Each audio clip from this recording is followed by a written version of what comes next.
Ecclesiastes chapter number 1,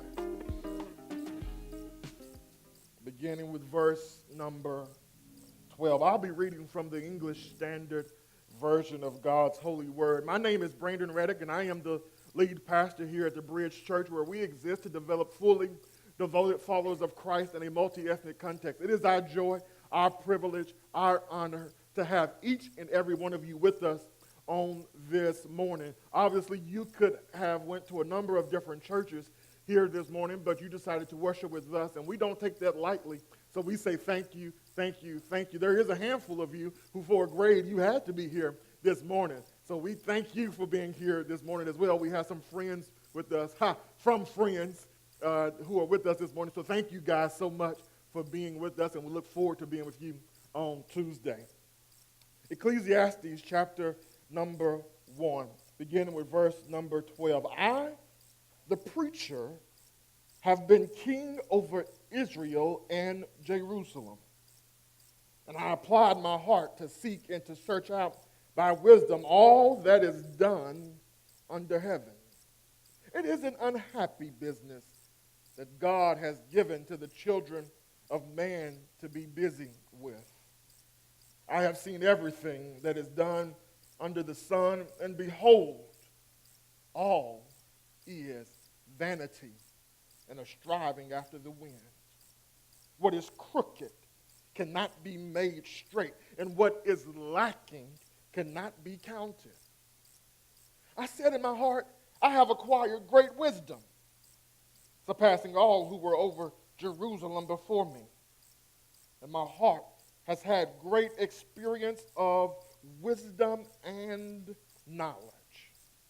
And I applied my heart to know wisdom and to know madness and folly. And I perceived that this also is but a striving after wind. For in much wisdom is much vexation, and he who increases knowledge increases sorrow. So I said in my heart, come now, I will test you with pleasure. Enjoy yourself. But behold, this also was vanity. I said of laughter, it is mad. And of pleasure, what use is it? I searched with my heart how to cheer my body with wine. My heart still guided me with wisdom, and how to lay hold on folly, till I might see what was good for the children of man to do under heaven during the few days of their life. I made great works. I built houses and planted vineyards for myself. I made myself gardens and parks and planted them in all kinds of fruit trees.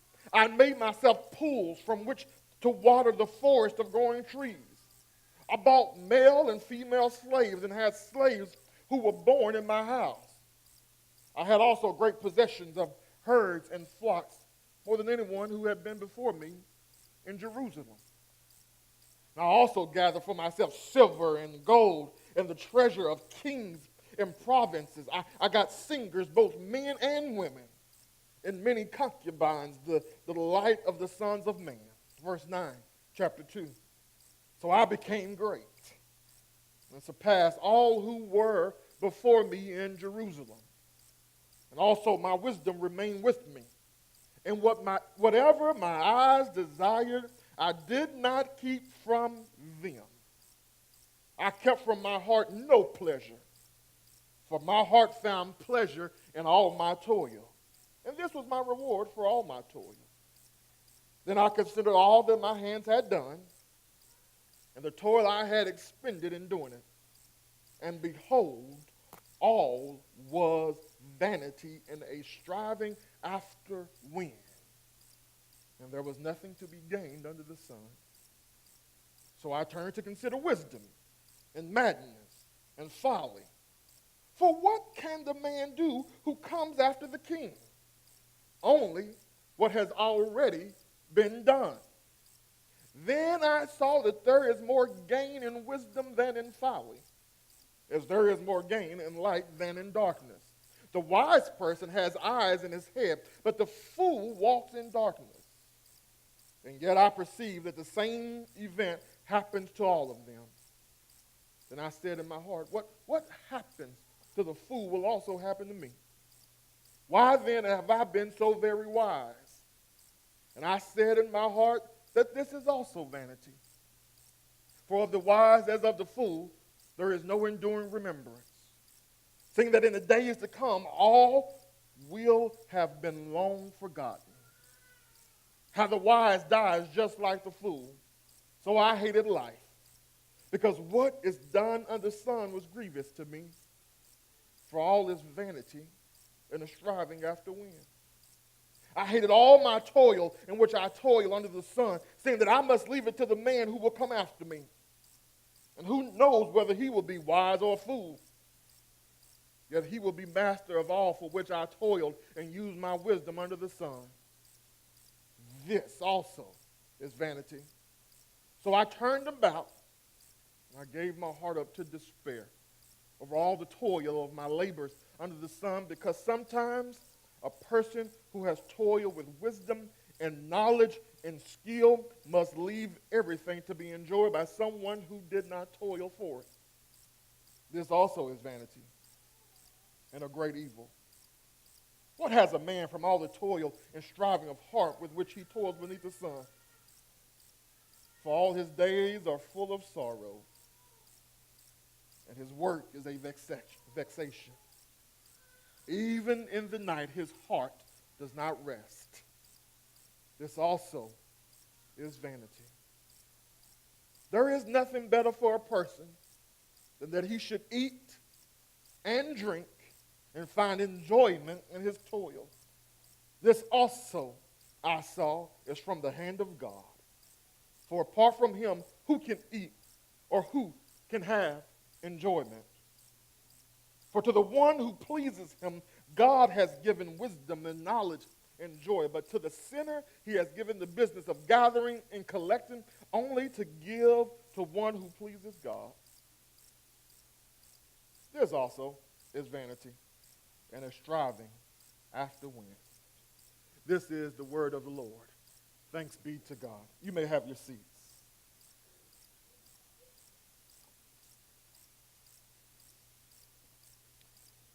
Mick Jagger, who was a member of the Rolling Stones, said satisfaction was my view of the world, my frustration with everything.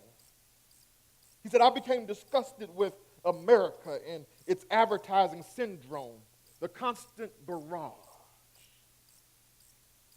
One morning, Keith Richards, his partner in the Rolling Stones, awoke, and he couldn't get this tune out of his head. Had this tape recorder, there was an acoustic guitar, and he started strumming, humming, shared it with the team, and Mick Jagger went and added some lyrics to this song that later became one of the top 500 songs of all time. I can't get no satisfaction.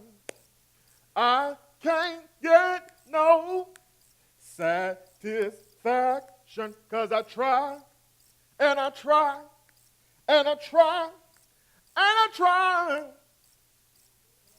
There you go. There you go. Y'all ain't saved.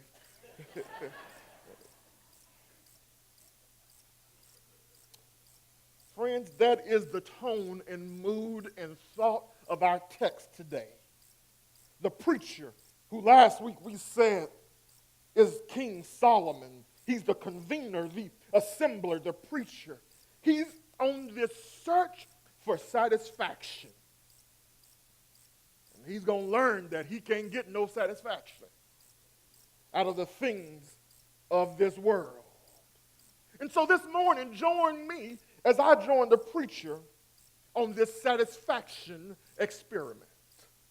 Why do we call it an experiment? Because in verse 13, he says, I tried to search, and he investigated all the things done under the sun. He's going to go through multiple tests to find the meaning to life, to find his soul satisfaction. So all we're doing this morning is going on a satisfaction experiment. Let's look at the first section, chapter 1, verses 12 through 18. Let's look at the course of this experiment. The course of the experiment. He first gives us his intent in this section. The preacher's intent or his goal in this experiment is to understand everything that is done under the sun. That phrase, under the sun, is one that we see multiple times throughout the book of Ecclesiastes. And by under the sun, he simply means on the earth. His hope is that by understanding everything on the earth, he will be able to unlock the key to life. His intent is to find satisfaction for his soul. The question that he wants to be answered, that longs to be answered in his soul is there any satisfaction in life on earth?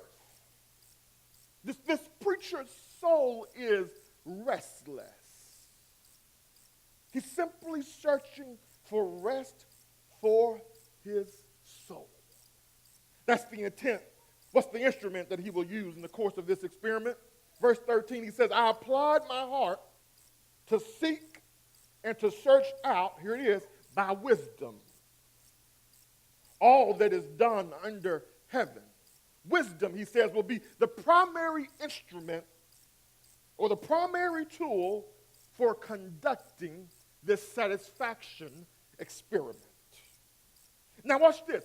Verse 12, he says, I was king over Israel in Jerusalem. In other words, he's letting you know that as I conduct this experiment, I'm going to use everything at my disposal. He says, I'm the king. I got mad money, all kinds of people, and whatever I say has to be done. And so he's going to use everything at his disposal during this satisfaction experiment. Now, one thing you should know about the wisdom here in this section. This is not godly wisdom. This is worldly wisdom. There is no mention of God once the experiment begins. You'll see it in chapter 2. This is what we can call under the sun wisdom. He's going to use the wisdom of man in order to try to find his soul's satisfaction. We see the intent, we see the experiment. He even shares with you, let me give you my impression now from this experiment. Verse 13, he says, it is an unhappy business that God has given to the children of man to be busy with. What's interesting there is when he says it's an unhappy business, the Hebrew word there is ra, which literally means, R-A, it literally means evil. It's an evil thing, a bad thing, and a moral thing that God has given the children to be busy with. He says, I have seen everything done under the sun, and behold, it's vanity. And a striving after the wind. Verse 17, he says it again, striving after the wind. His impression is that after using all the wisdom of the world for finding meaning and satisfaction on earth, it's pointless. He says it's a striving after the wind. In other words, he said it's like trying to grab hold of the wind. It's impossible. It's irrational. Well, let's get to the experiment now. Chapter 2. This is going to be fun. We see the experiment's course, but then in the second section, verses 1 through 23 of chapter 2, the experiment is actually conducted. The first test in this satisfaction experiment, in his search for meaning, he says, I'm going to experiment with pleasure. Pleasure. He decided, he says, I'm going to live large. He decided, I'm not going to deny myself any of the pleasures of the world. We call him a hedonist. A hedonist is one who believes that pleasure and happiness is the ultimate good.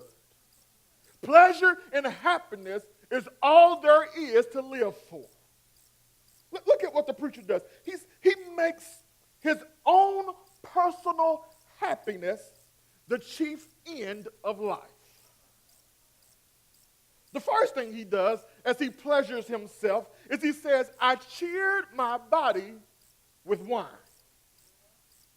Now, the text never says he got drunk. He may have not. We don't know. But he turned to the bottle. He turned to this drug, alcohol, to pleasure himself. And the truth be told, not much has changed. Oftentimes, men and women still turn to the bottle to find fulfillment. It's a way to escape reality. Can he find any satisfaction in alcohol? He would say, I can't get no. There you go. You can help me preach this thing.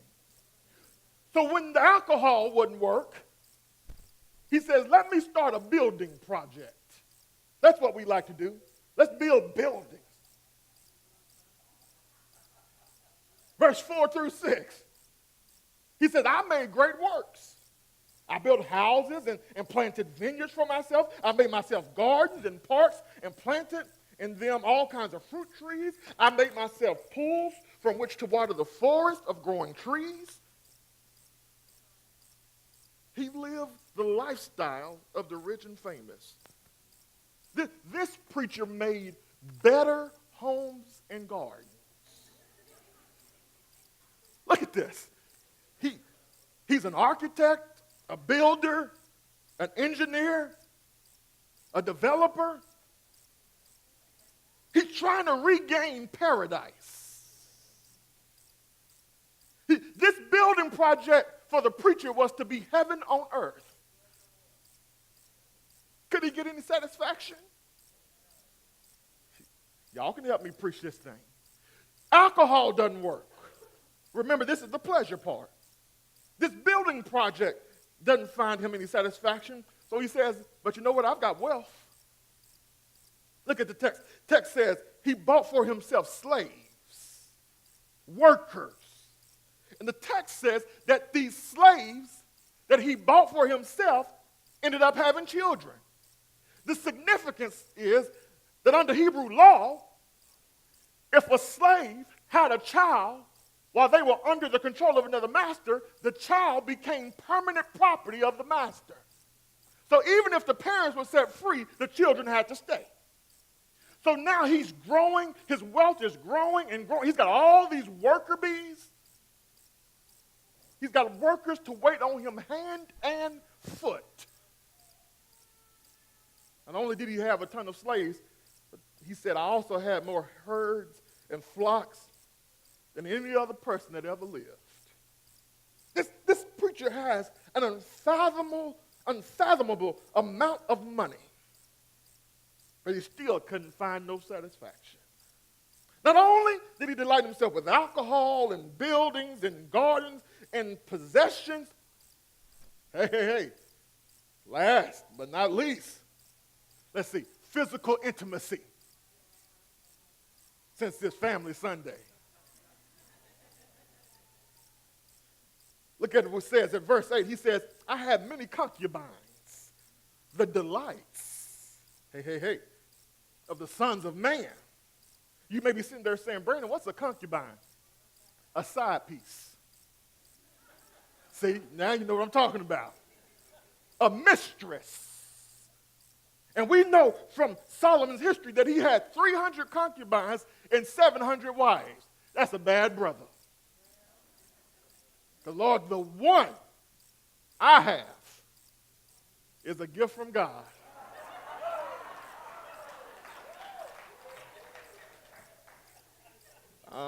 You thought I was going to mess up, didn't you? This preacher had every kind of woman a man could ever want. What is the outcome then of this pleasure experiment. Verse 11, he says, then I considered all that my hands had done and the toil I expended in doing it, and behold, all was vanity. Striving after the wind, nothing to be gained. This preacher tried wine, women, wealth, and none of it could satisfy his soul. None of it could bring rest to his restless soul. And friends, even today, we should learn from the preacher that wine, women, and wealth cannot bring satisfaction to the soul. Look, last week as we talked about this word vanity, we said it can be translated meaningless, worthless, nothing. We also said it can be translated vapor or smoke. But one of the less used translations for this word vanity is idle.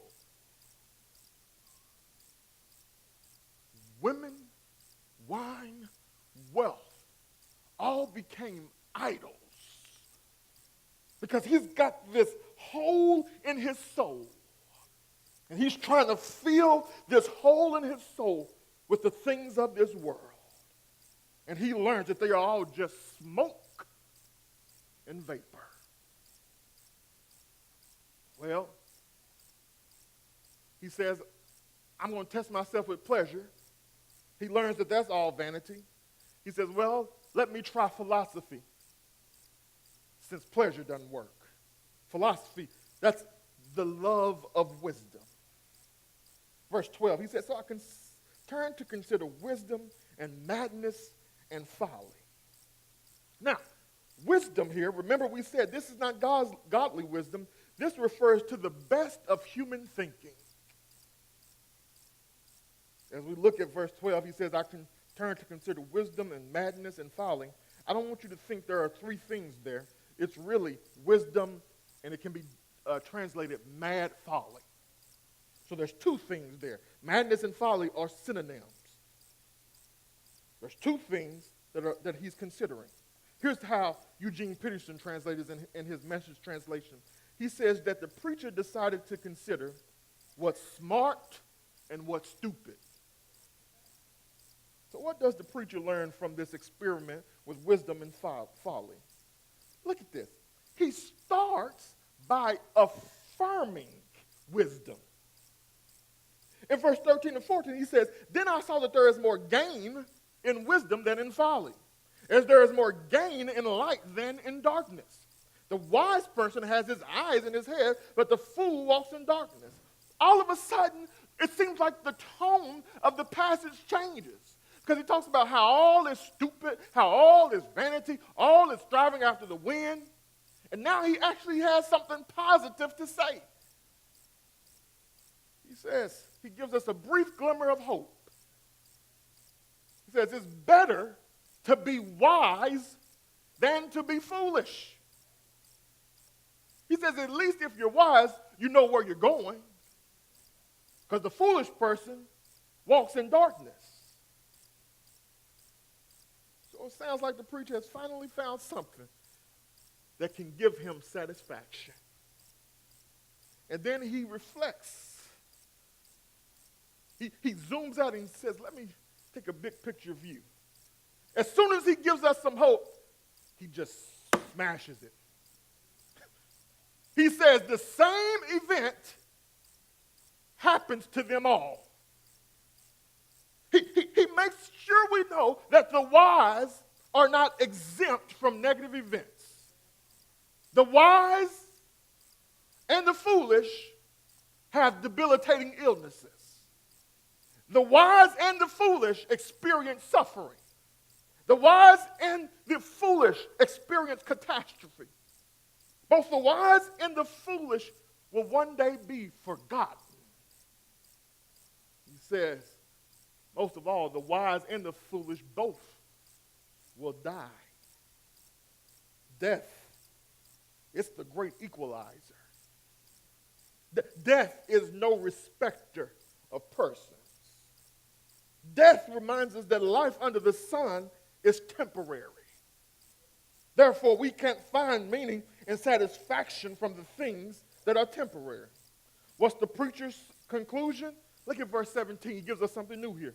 He says, so I hated life.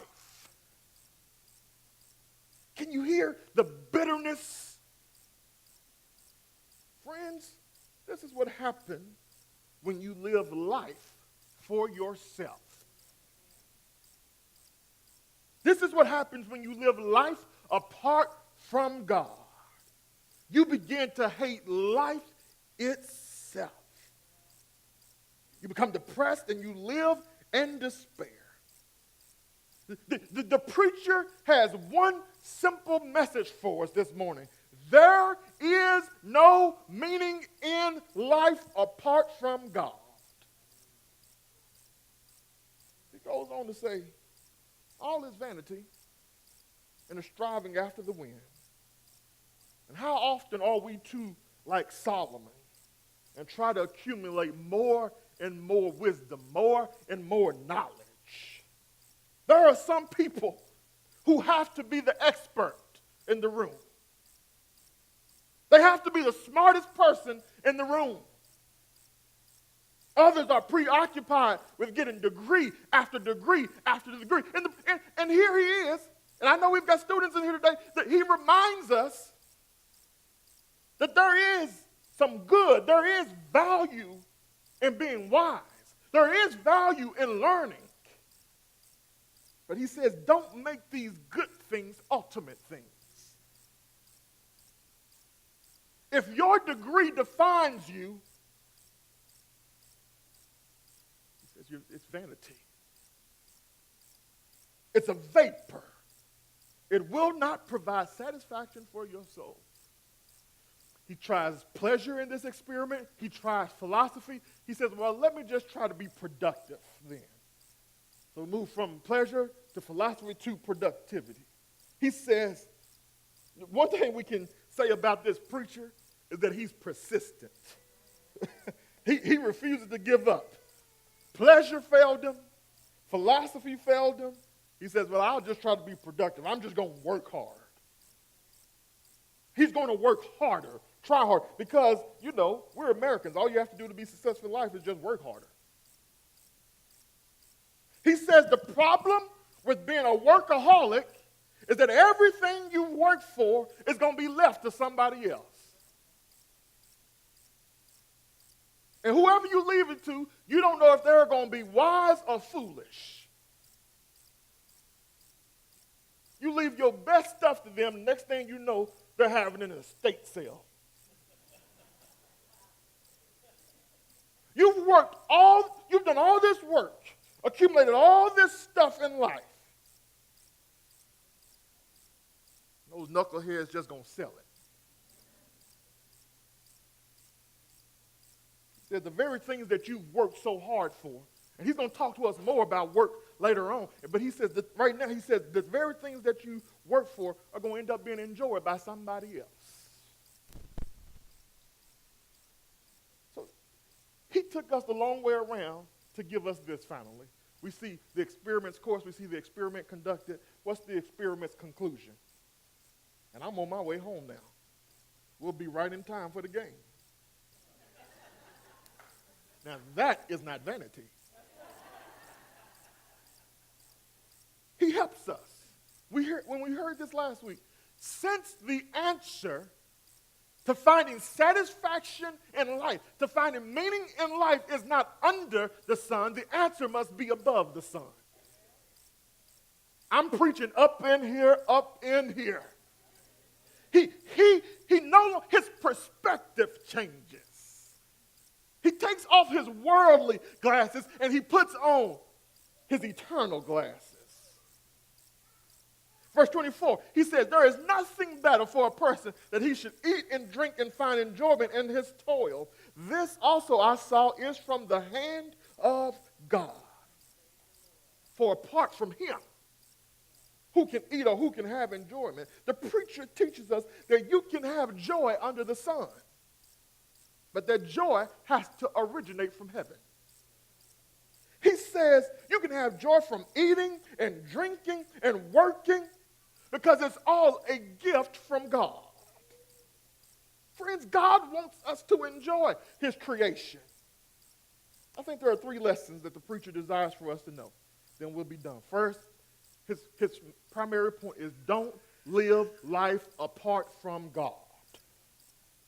The preacher has made it clear, abundantly clear, that life apart from God is meaningless. He says it's smoke. It's a vapor. It's pointless. He says, however, a life surrendered to God can bring joy and meaning and satisfaction. Now, let me be very clear. That does not mean that it all will be hunky-dory. That doesn't mean that life with God that life with God will be free of trouble. No. When you get on God's team, you enter spiritual warfare. And we have an enemy that is real, and he will come with you with everything he has. Jesus said, in this life you will have trouble. But even in the midst of trouble, you can still have joy. Oh, we don't like that in church. Here's how James said it. He said, count it all joy when you fall into various temptations, knowing this, that the trying of your faith produces patience. See, notice that I use the term joy, not happiness. Because you've heard it before, but let me preach it to you in case you haven't. Happiness is based on happenings. But joy is much deeper. It's something in the... listen, you can experience storms, heartache, and pain and still have joy. You'll find out in the life, at your weakest moment, the joy of the Lord will be your strength. He says, don't live life apart from God, because now you can really enjoy the things here on earth. Don't live life apart from God. And you may be here today and you may be wondering, so how can I live a life connected to God rather than apart from God? Friends, the only way to be connected to God, to be right with God, to be united with God is through his son, Jesus Christ. Friends, Jesus Christ is the perfect image of God. I told you before that Jesus is the selfie of God. Jesus Christ himself said, I am the way, the truth, and the life, and no man comes to the Father except through me. Jesus has paid the ultimate price so that we could be reconciled with our Maker, our Creator, our Father. Jesus died our death. Jesus assumed our penalty so that we could have forgiveness of sins and be reconciled with our Maker. Don't live life apart from God. But then watch this. He liberates us. He says, though things are meaningless under the sun, once you have an above the sun perspective, now you can enjoy God's good gifts. Enjoy God's good gifts. Wine, women, wealth, in and of themselves are not evil things. The only amen I heard was from my wife at the back.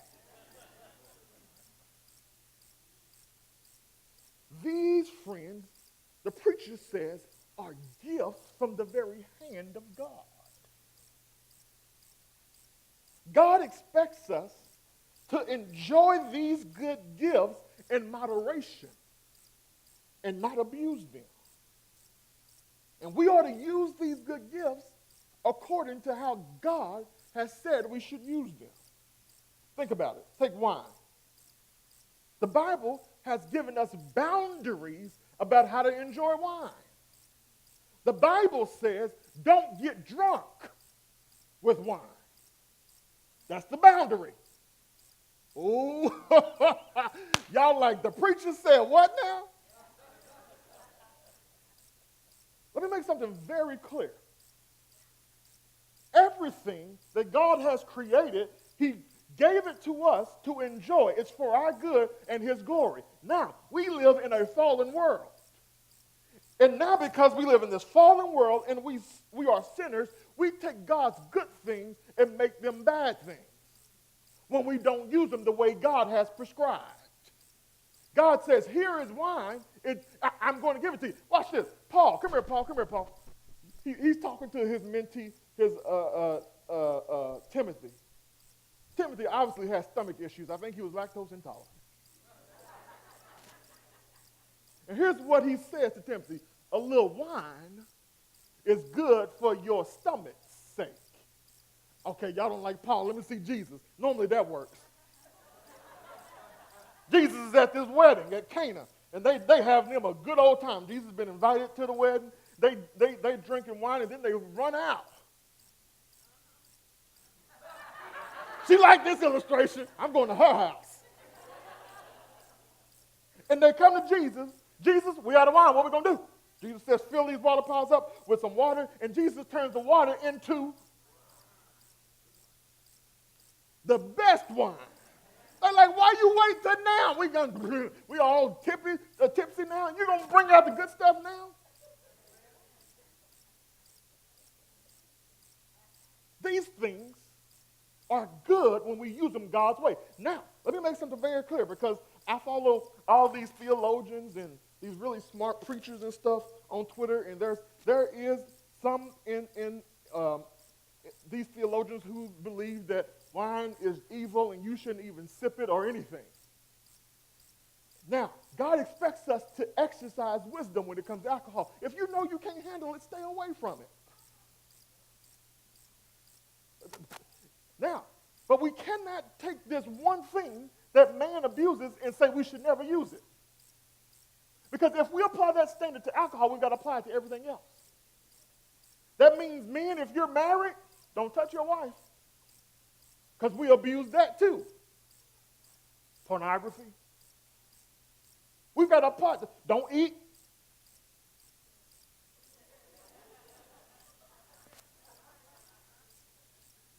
Because people abuse food. We have to exercise wisdom here. I want to liberate you right now, because there is some liberty that we have that we think we don't have. Now, I'm going to teach the whole counsel, and in order to teach the whole counsel, I got to tell you that what God said is good. He doesn't want us to abuse it. That's why he says, don't get drunk with wine. Drunkenness is a sin, church. All right, I ain't going to get no help. Somebody would be helping me here. That's why, watch this, 70% of y'all going to go out and get some wine as soon as this is over at brunch. I know. Y'all won't say amen. Y'all don't want nobody to know. I understand.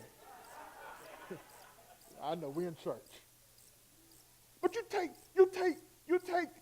a physical intimacy, a gift from God.